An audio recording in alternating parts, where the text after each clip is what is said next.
आई हूँ, जगा कर आई हूँ। मैं एक नई दुनिया बता कर लाई हूँ, दुनिया बता कर लाई हूँ।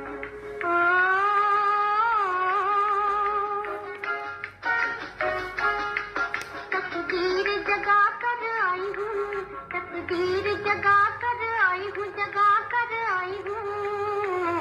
मैं एक नई दुनिया बता कर लाई हूँ, दुनिया बता कर लाई हूँ।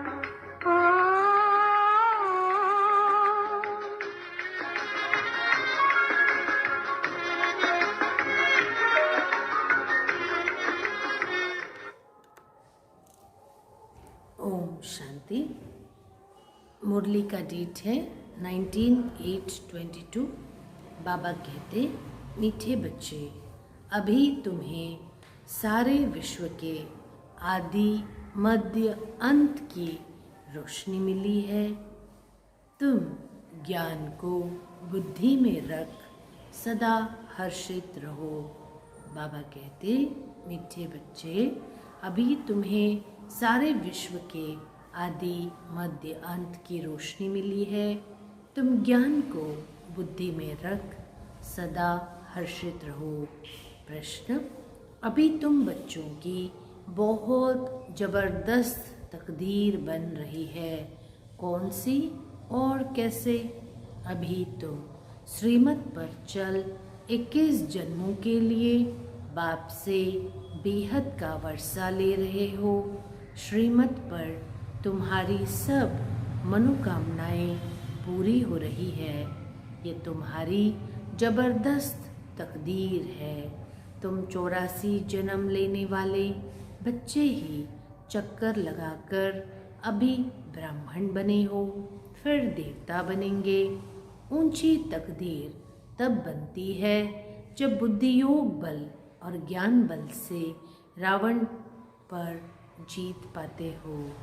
तुम्हारी बुद्धि में है कि हम बाप के पास आए हैं अपनी तकदीर बनाने, अर्थात लक्ष्मी नारायण पद पाने। गीत, तकदीर जगाकर आई हूँ। ओम शांति। ये भगवान की गीता पाठशाला है। यहाँ है ही भगवान वाच बच्चों प्रति। गीत की पहली लाइन है, तकदीर जगाकर आई हूँ। इस ईश्वरीय पाठशाला व बेहद बाप की पाठशाला में भगवान तो एक को ही कहा जाता है। भगवान अनेक नहीं होते हैं। सभी आत्माओं का बाप एक है। अब एक बाप और अनेक बच्चों का ये संगठन का मेला है। ज्ञान सागर और ज्ञान नदियाँ। पानी के सागर को ज्ञान सागर नहीं कहेंगे। ज्ञान सागर से ये ज्ञान नदियाँ निकलती है, उनका यह मेला है। वह है भक्ति, यह है ज्ञान। ज्ञान को कहा जाता है ब्रह्मा का दिन, सतयुग त्रेता, और भक्ति है रात द्वापर कलयुग। सतयुग त्रेता में है ही सद्गति, सुखधाम में जाना होता है ना। सद्गति तो एक बाप ही करेंगे, वो है सद्गति दाता।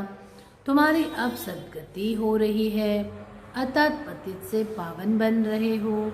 राजयोग सीख तमो प्रधान से सतो प्रधान बन रहे हो। सतो प्रधान बनेंगे तभी स्वर्ग में जाएंगे। फिर सतो प्रधान से तमो प्रधान में तुम कैसे आते हो? ये चक्र है ना। भारत स्वर्ग था, उसमें लक्ष्मी नारायण का राज्य था। अभी तक भी मंदिर आदि बनाते रहते हैं। सतयुग में ये थे जरूर, अभी तो कलयुग है। सतयुग में ये था राजा रानी महारानी तथा प्रजा पावन थे।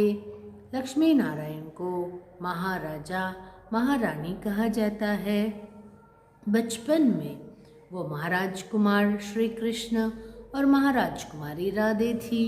आज कहते हैं कृष्ण जन्माष्टमी है। अब अष्टमी क्यों कहा है? शास्त्रों का भी जो सार है वो तुमको समझाया जाता है। चित्रों में भी दिखाते हैं। विष्णु की नाभि से ब्रह्मा निकला, ऐसे नहीं, विष्णु बैठ ब्रह्मा द्वारा शास्त्रों का सार समझाते हैं। नहीं, परमपिता परमात्मा शिव परमधाम से आकर ब्रह्मा तन का आधार ले तुमको यह राज समझाते हैं। मनुष्य इतनी मेहनत करते हैं, भक्ति करते हैं, मिलता कुछ भी नहीं है। इसलिए भगवान कहते हैं जब भक्ति पूरी होती है तब फिर मैं आता हूँ, क्योंकि तुम्हारी पूरी दुर्गति हो जाती है। सतयुग त्रेता में तो तुम अपना राजभाग्य पाते हो, सूर्यवंशी चंद्रवंशी, फिर तुम गिरते आ जाते हो। अब ये सब बुद्धि में याद रखना है। तुम बच्चों को अब सारे विश्व के आदि मध्य अंत की रोशनी मिली है और कोई की बुद्धि में यह रोशनी नहीं है। तुम जानते हो सबसे ऊपर है शिव बाबा, पीछे सूक्ष्म वतन में ब्रह्मा विष्णु शंकर, स्थूल वतन में है मनुष्य सृष्टि। मनुष्य सृष्टि में भी पहले पहले जगत अम्बा जगत पिता नाम गाया हुआ है ना। सूक्ष्म वतन में सिर्फ ब्रह्मा दिखाते हैं, उनको कहेंगे ब्रह्मा देवताय नमः, विष्णु देवताय नमः। यहाँ जो ये ब्रह्मा सरस्वती है, ये कौन है? ब्रह्मा की बहुत महिमा है। ब्रह्मा की बेटी तो तुम भी हो, प्रजापिता तो जरूर यहाँ होगा, सूक्ष्म वतन में तो नहीं होगा ना। बाप को प्रजापिता द्वारा ही ज्ञान देना है। विष्णु को व शंकर को ज्ञान सागर नहीं कहा जाता है, बाप को तो श्री श्री कहा जाता है। वो है श्रेष्ठ ते श्रेष्ठ, ऊंचे ते ऊंच भगवान। वह फिर रचना रचते हैं श्री राधे श्री कृष्ण, वह स्वयं भरबाद बनते हैं महाराजा श्री नारायण और महारानी श्री लक्ष्मी। सतयुग में उन्हों का राज्य चलता है। त्रेता में है राम सीता का राज्य, स्वर्ग सतयुग को कहा जाता है। फिर 2 कला कम हो जाती है, 16 कला से 14 कला में आ गए। फिर द्वापर से भक्ति मार्ग शुरू होता है। अभी बाप कहते हैं तुम बच्चों को मैं सदगति में ले जाता हूँ। भारत पावन था, फिर पतित किसने बनाया? रावण ने। इसलिए मुझे ही कलप कलप आना पड़ता है, पतितों को आकर पावन बनाना पड़ता है। तुम यहाँ आए हो तकदीर बनाने और विश्व का मालिक बनने। बाबा कहते हैं, बाप समझाते हैं, ये बुद्धि में रखो, तुम ही सो देवी देवता थे, अब ब्राह्मण बने हो, फिर देवता बनेंगे। ये बाजोली है, पहले पहले है चोटी, उसके ऊपर में है शिव बाबा। फिर ये ब्राह्मणों की रचना रची, एडॉप्ट किया। जैसे बाप बच्चों का पिता है, वो हुए हद के पिता और ये है बेहद का। प्रजापिता ब्रह्मा को ग्रेट ग्रेट ग्रैंडफादर कहा जाता है। इस संगम पर उनकी महिमा है, जबकि शिव बाबा आकर एडॉप्ट करते हैं ब्रह्मा सरस्वती और तुम बच्चों को। अभी फिर तुमको पावन बना रहे हैं। तुम जानते हो हम बाप से फिर से वर्षा लेने आए हैं, कलप कलप लेते आए हैं। फिर जब रावण राज्य शुरू होता है तो गिरना शुरू होता है, अर्थात पतित से पावन से पतित बनते हैं। अब सारी सृष्टि में रावण राज्य है, सब दुखी है, शोक वाटिका में है। सतयुग में तो दुख की बात ही नहीं रहती। आज है श्री कृष्ण जन्माष्टमी। कहते हैं देवकी को 8वां नंबर बच्चा श्री कृष्ण पैदा हुआ। अब 8वां नंबर कृष्ण जन्म लेगा क्या? कृष्ण का जन्म तो होता है सतयुग में, वो वैकुंठ का फर्स्ट प्रिंस है। उन्हें फिर द्वापर में ले गए हैं तो यह गपोड़ा हुआ ना। अभी तुम बच्चे जानते हो कि अभी वो आत्मा अंतिम जन्म में पढ़ रही है। सतयुग में कृष्ण के माँ बाप को 8 बच्चे तो होते नहीं हैं। यह शास्त्र भी ड्रामानुसार सब पहले से ही बने हुए हैं। अब बाप सभी बच्चों को सभी शास्त्रों का सार समझाते हैं। भगवान आज तुमको यह ज्ञान सुनाते हैं। इसमें गीत व श्लोक आदि की बात नहीं, ये तो पढ़ाई है, बाकी ये शास्त्र आदि सब भक्ति मार्ग की सामग्री है। भक्ति शुरू होने से ही पहले पहले शिव बाबा का सोमनाथ मंदिर बनाते हैं। पहले पहले होती है शिव बाबा की अव्यभिचारी भक्ति, और यह है शिव बाबा का अव्यभिचारी ज्ञान जिससे तुम पावन बनते हो। भक्ति के बाद वैराग्य गाया जाता है। तुमको इस सारी पुरानी सृष्टि से वैराग्य है। पुरानी सृष्टि जरूर विनाश हो, तब फिर नई स्थापन हो। यह वही महाभारत लड़ाई है जो कल पहले भी हुई थी। मुसल आदि नेचुरल कैलामिटीज जो हुई थी वो फिर होनी है। देवताएं कभी पतित दुनिया पर पैर नहीं रखते हैं। माँ लक्ष्मी का आह्वान करते हैं, हर वर्ष उनसे धन मांगते हैं। लक्ष्मी नारायण दोनों इकट्ठे हैं। महालक्ष्मी को 4 भुजा दिखाते हैं। दीपमाला पर उनकी पूजा करते हैं। हर वर्ष भारतवासी भीख मांगते हैं। यह विष्णु के 2 रूप। मनुष्य इन बातों को कोई जानते नहीं। इस समय है प्रजापिता आदिदेव और जगदम्बा आदि देवी। अभी श्रीमत पर तुम्हारी सब मनोकामनाएं पूर्ण होती है। 21 जन्मों के लिए तुम राजभाग्य लेते हो। ये ब्रह्मा है साकारी पिता और शिव बाबा है निराकारी पिता। वर्षा तुमको उनसे मिलना है, वो है स्वर्ग का रचयिता। तुम 21 जन्मों के लिए वर्षा पा रहे हो। कितनी जबरदस्त तकदीर है, ये भी जानते हो ना। आएंगे यहाँ वही जिन्होंने 84 जन्म का चक्र लगाया, वही आकर ब्राह्मण बनेंगे। ब्राह्मण ही फिर देवता बनेंगे। अभी तुम बच्चे किसकी जयंती मनाएंगे? तुमको लक्ष्मी नारायण की मनानी पड़ेगी ज्ञान सहित। वो छोटेपन में है राधा कृष्ण, तो दोनों की मनानी पड़े। सिर्फ कृष्ण की क्यों, वो तो कृष्ण को द्वापर में ले गए। राधे और कृष्ण तो दोनों अलग अलग घर के हैं, फिर मिलते हैं तो दोनों की खट्टी मनानी चाहिए। नहीं तो समझते नहीं कि कृष्ण का जन्म कब हुआ। तुम अब समझते हो कृष्ण का जन्म सतयुग आदि में हुआ था। तो बाबा कहते हैं बच्चे, राधे का भी सतयुग आदि में कहेंगे ना, करके 2-4 वर्ष का अंतर होगा। तुम्हारे लिए सबसे सर्वोत्तम तो है शिव जयंती। बस मेरा तो एक शिव बाबा, दूसरा न कोई। तुम अब देवता बन रहे हो, लक्ष्मी नारायण राम सीता बन रहे हो। ये भी समझाया है राम सीता को क्षत्रिय चंद्रवंशी क्यों कहा जाता है। जो नापास होते हैं वो चंद्रवंशी घराने में आते हैं। यह है माया के साथ युद्ध।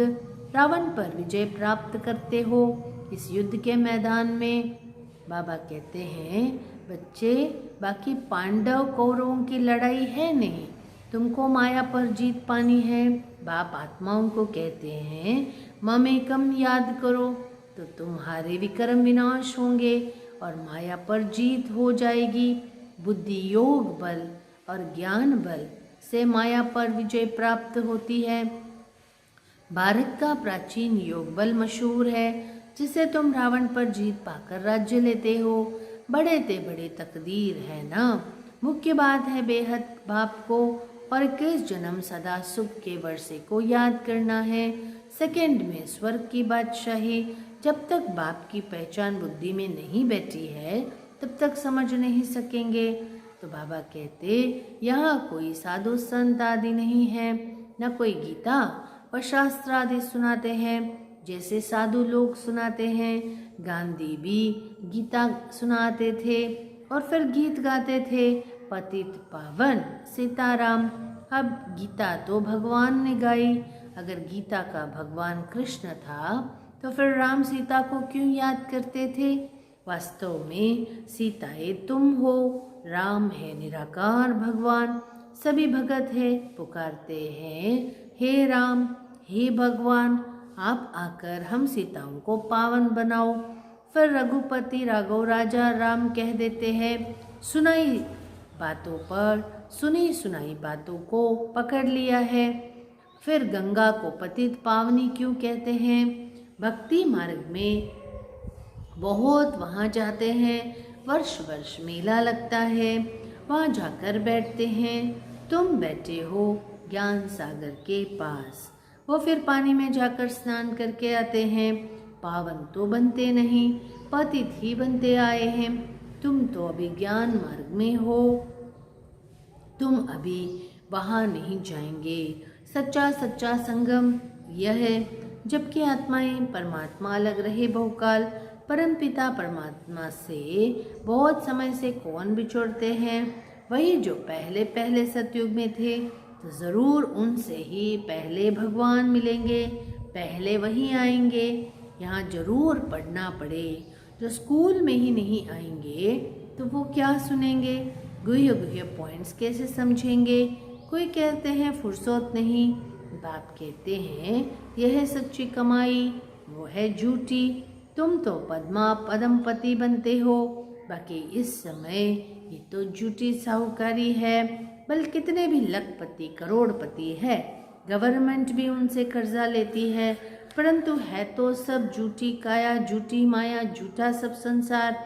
बाप बैठ समझाते हैं, बच्चे तुमको कितना साहूकार बनाता हूँ। अभी रावण ने तुमको कितना दुखी बना दिया, अब उन पर जीत पानी है। लड़ाई की कोई बात नहीं, लड़ाई से विश्व का मालिक नहीं बन सकते।